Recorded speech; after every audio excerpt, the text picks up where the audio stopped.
Hello guys, welcome back with our new video. In this video, I'll help you how to enable dark mode on Snapchat.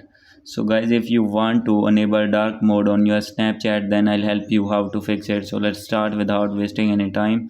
So first of all, you need to open your Snapchat app, and after this you need to click on your main profile, and you need to click on settings, and after doing this you need to scroll down, and after this you need to click on here is app appearance. You need to click here, and after this you need to click on dark mode. Here is the option of dark mode.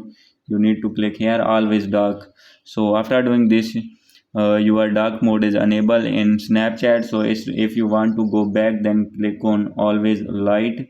So by doing this method you will be able to enable dark mode on Snapchat. So guys, hope you like this video. If you like this video, please do subscribe, comment and share. Thank you.